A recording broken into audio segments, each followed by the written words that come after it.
There are, depending on who's counting, there are several hundred defensive uses of firearms every week in the United States, rarely covered by any mainstream media unless it's something bad. So we always we always present some of those for our listeners' education. Some are good shootings, some are questionable shootings, and sometimes they're just plain wrong.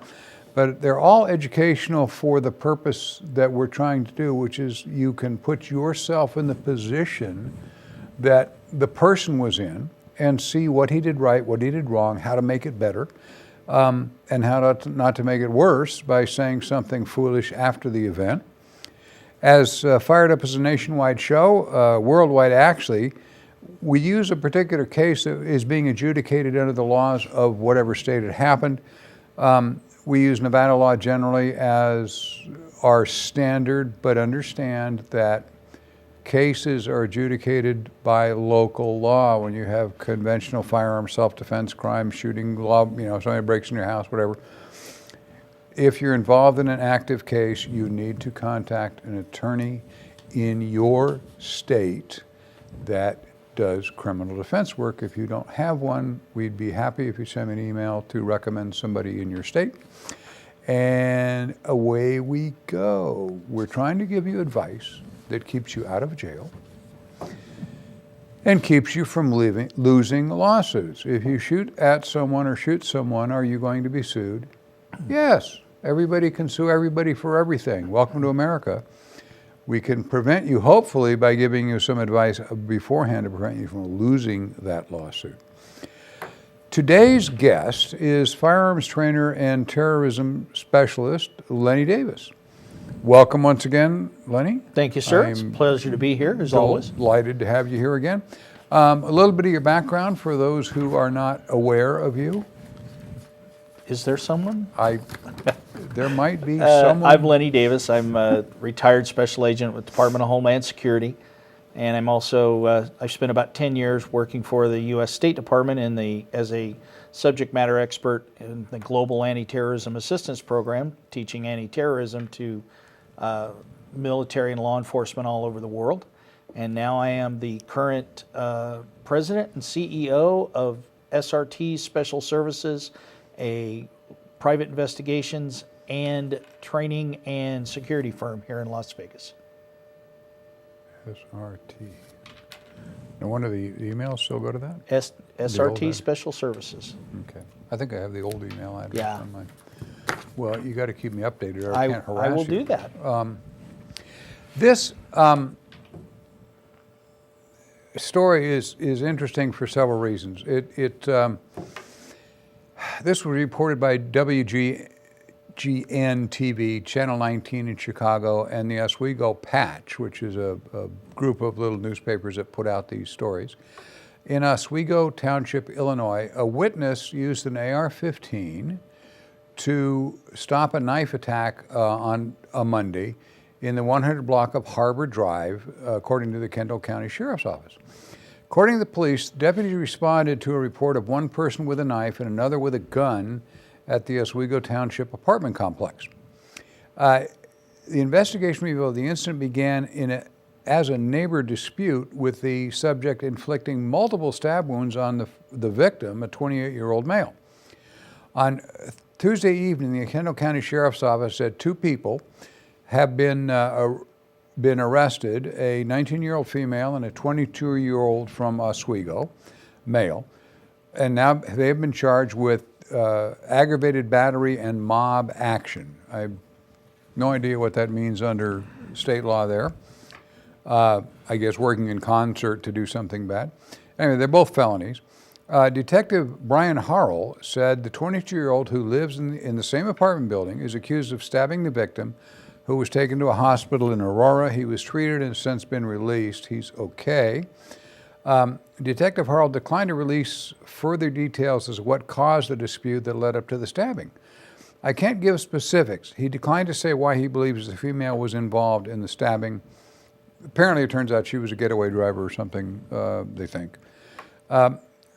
Police said a witness to the stabbing retrieved an AR-15 rifle from his apartment in the same building and stopped the knife attack with only the threat of use of force. Interesting, the witness had both a valid firearms owner's ID card and a concealed carry permit, according to the sheriff's office. That witness, who spoke to WGN-TV, said he ran to grab his AR-15 after hearing the commotion and seeing a pool of blood in the hallway.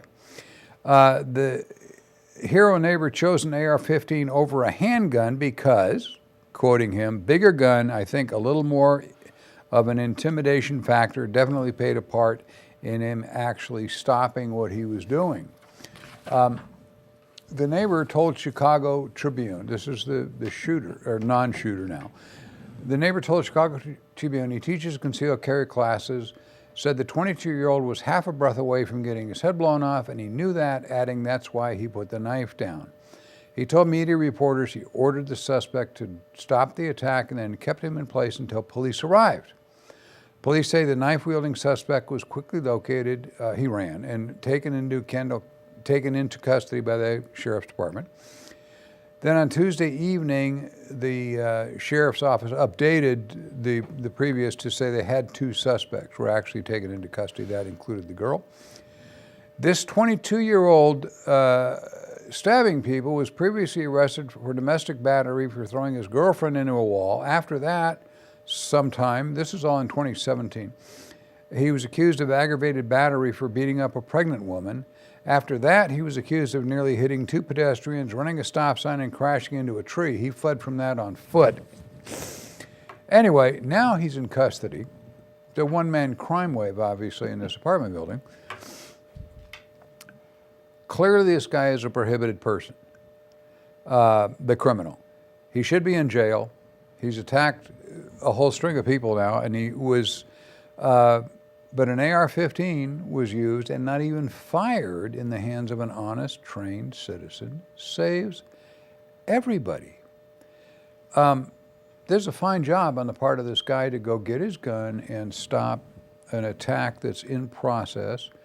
The only criticism I have, I'll address probably separately in more detail, but the idea here is talking to the press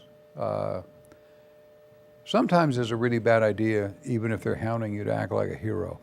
Now, I'm gonna break here for a commercial before you get to talk, Lenny. Okay. So then we'll pick it up with Lenny's opinion, which I think will be very favorable here. We'll be right back. Don't go away.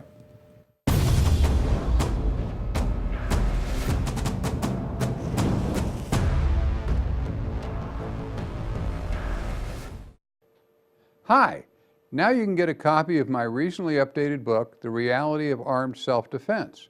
This is based on my 40 years experience in evaluating and defending lethal force cases. Learn the rules of using deadly force before you have to guess in the middle of a hostile situation. For Fired Up Special, you can get this book for only $10. If you live outside the first 48, please add appropriate postage. Mail orders can be sent to Bob Irwin, P.O. Box 97413, Las Vegas, Nevada 89193. Thanks for ordering one.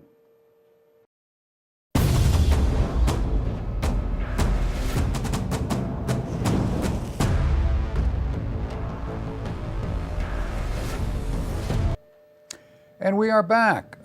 Thanks for watching the commercial, whatever it was. I'm sure it's something really good. Oh, I think it was for my book. Buy a book. Lenny, having gone over this, obviously this is a good situation where you have a guy that is with an AR-15 that Dianne Feinstein wants to take away from everybody, but he thought a bigger gun would scare the guy more into dropping a knife, and it worked. Well, and it did, and to the knife-wielding individual, you know, you should never bring a knife to an AR-15 fight. Sorry, I couldn't help myself. This guy is the guy who stopped this. I understand is a NRA firearms instructor, and you know, off camera you were asking me would I have taken a handgun or would I have taken a rifle, and I said flat out I would take a rifle. More accurate, better firepower, and usually when someone sticks a rifle in your face, it tends to, and you're holding a knife, you tend to realize very quickly that you're outgunned and you're outmatched. The other thing is the fact that, as you well know, Bob, that handguns are notoriously not great man stoppers. Yep. And you can shoot someone with a knife it's coming at you with a knife with a handgun, and they may still continue. Where if you shoot someone with a 5.56 rifle, that usually will end the fight with a round from that. I love this story and the fact that this guy recognized that someone was in need. He selflessly went and grabbed a rifle and put a stop to this. My only thing that I would say is kind of the same comment that you had, was the fact that, folks, if you do this, don't do the Dirty Harry. He's a half a breath away from getting his head blown off. Why did you shoot him with a 45? Well, they didn't have a 46.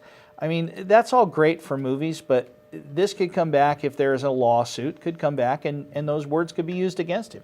I think it's a great, I don't think there's going to be any criminality to this. He had his firearms permits, the rifle was registered, he was completely legal, he'd done everything. And I've seen this story prior to this, and I thought, every time I hear Dianne Feinstein or one of these talking heads going, well, who needs an AR-15 to defend themselves? Here's a perfect case. He used an AR-15. He didn't have to fire a shot, simply the intimidation factor of the weapon. We know in law enforcement, a lot of times we've pulled AR-15s on suspects, and they have given up because they realize they are going to get shot with a rifle. And in that respect, that's great. No law enforcement officer wants to press a trigger on somebody. Trust me. You can hue and cry about the police are out there trying to murder people. Well, guess what, folks? I spent 31 years in this business, and nobody I ever ran across wanted to go out in the street and shoot somebody. There's a difference between being able to shoot someone if you have to press the trigger to save yours or someone else's life, and there's a difference between that and going, well, I'm going to go out and shoot somebody. Again, this is where this guy needs to, as we say all the time, don't make statements to the media, especially kind of salacious statements like this. Yeah, they wanted him to be, as you said earlier, they wanted him to be the hero. And they kind of got that sort of, John Wayne, Clint Eastwood statement from him. But in reality, it's not a good thing to do. It can, come back to bite you. And I've seen people several times get sucked in by the media because they want, they're giving you all this attention. You want to say something that sounds really cool and whatever. If you're involved in a shooting, politely explain, no matter how good the shooting is, no matter how perfect, to the officers that respond, here's my gun, it's over in the drawer there, so I didn't have it in my hand when you came in the door. I don't know the guy, here's my ID, I'd like to talk to an attorney before I make any statement at all. And leave it at that. The problem is the press sticking a microphone in your face. This is, good example of this is Death Wish 3. If you haven't seen that new movie that came out yet, go watch it. It's got a lot of stuff in it. Real quickly, we've got a story here from Fox 13 TV there in Citrus County, Florida. Would-be home invader was shot in the chest by a Navy veteran who said he had no other choice when the man attacked him.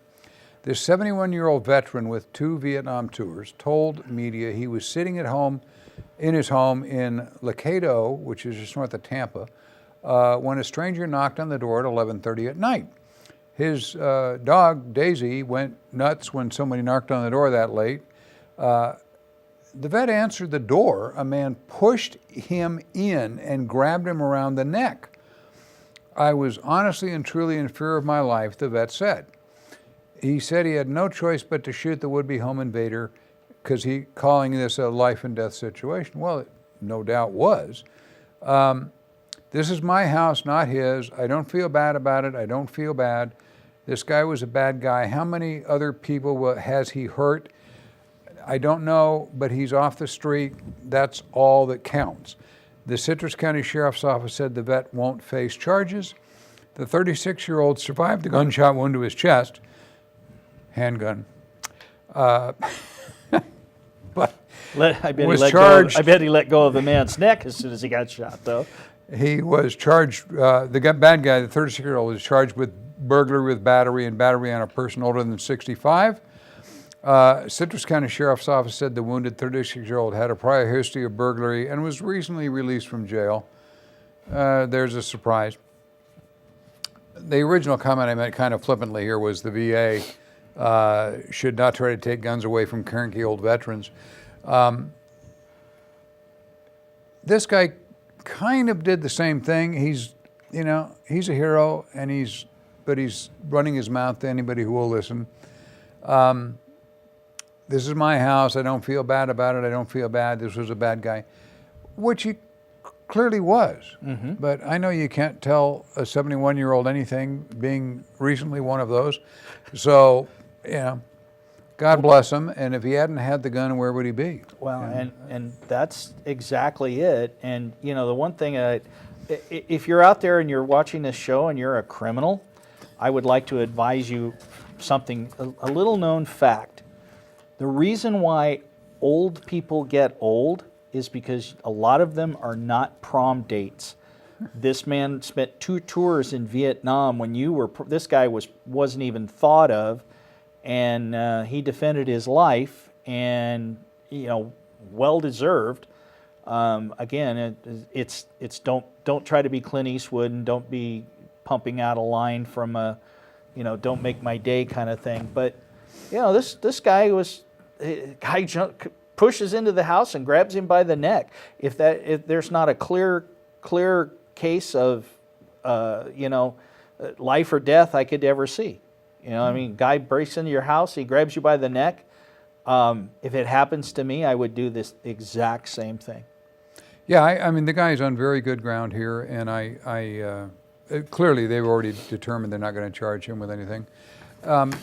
There's a possibility of a civil lawsuit, which unfortunately, when you get involved in a gunfight, you're probably going to get involved in a civil lawsuit. Some lawyer is going to say to this guy who got shot, not killed, that, they shouldn't have fired. They should have warned you more times than they did. You're going to get sued when you shoot somebody, or it's going to get looked at very seriously. And part of protecting yourself from the lawsuit is not saying things on camera that make it sound like you enjoyed it. Mm-hmm. Saying the guy deserved to be shot kind of is at odds with the I was in fear of my life. Right. He said both things. And I don't think this one's going anywhere. They're pretty good in Florida on these sort of things, but try to avoid talking to the media. Saves problems. We are going to take a very short break here and come back and talk about something that's kind of dear to my heart that we'll get into. Don't go away.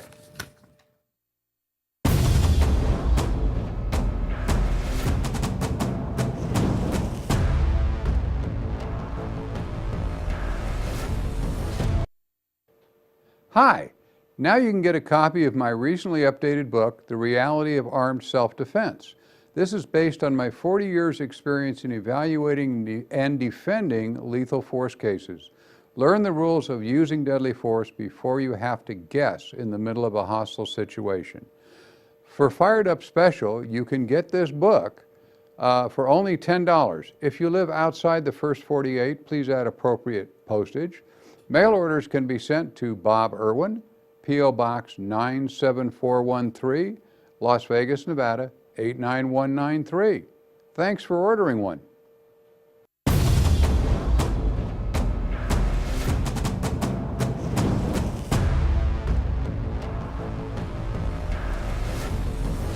A great book. You should send your money in to buy one of those. I know the guy that wrote it, and he's not only good looking, but really smart. This story has been hanging around my desk for a week and a half, and I've been looking for a chance to run it, and this is a little off kilter from our normal shootings. This is about having to protect your own gun rights and what you can do besides sending $10 to this candidate or $100 to the other one. I subscribe to a number of anti-gun websites. This one was a bulletin sent out to members of the Women Against Gun Violence. On letters to the editor, I've edited a lot of out here because it's kind of lengthy. We don't need to do all the stuff it says here, but it says to dear fellow activists, it's addressed to, media coverage of gun violence shapes public perceptions and opinion. We already see the post-Parkland that the media is shifting the story to mental health services, arming school personnel, and the responsibility of the FBI, and keep easy accessibility out of guns that make our country so dangerous for our children's families and communities. We see that while the media reports the responsibilities of the FBI, they do little reporting on what the local police or FBI could have done to prevent the shooter from purchasing and using his guns. At least one of the shooter's guns was purchased a year before the event, which is correct. We see that while the media reports on mental health, they do little reporting on the correlation between mental health and gun violence, because there is no correlation. And access to mental health care, we see that while the media reports on school security, they do little reporting on the safety of students when they leave school grounds. See where we're going here? You can help shape media coverage, you, the left-wing anti-gun activist, and public opinion, and play a critical role in gun violence prevention by writing letters to the editor. It goes on to say, submit the letter quickly, no later than 24 hours after the story appears, the gun story appears. Be sure you follow the requirements of the editors. And it works best if you respond to a letter that's already in the paper or the article, directly naming that article. They're more likely to print it. Don't hesitate to use language that with an edge or even touch on sarcasm to make your letter stand out. Write to both regional and local papers. Keep writing letters even if you don't get published right away. The Los Angeles Times receives 800 publishable letters each week and publishes about 50 of those. It's easier to get important letters printed in their regional or local papers. First, confession from Bob. I used to do this regularly. I've been so jammed with stuff. I have not. I read the RJ every day, and I read their editorial columns in the RJ and the companion rag from the left side, the Sun.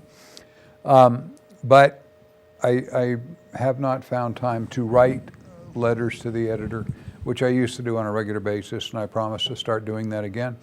I'm encouraging everybody else who is involved in guns. We talked on the earlier show about voting. One way you can change other people's votes is to write a clear, concise letter, short and to the point, of what's wrong with this gun legislation or why background checks fail. Whatever the issue is, to write a letter from the gun side. The local papers will ask your name. They will not publish it if requested, but generally they want your area of town or something like that. And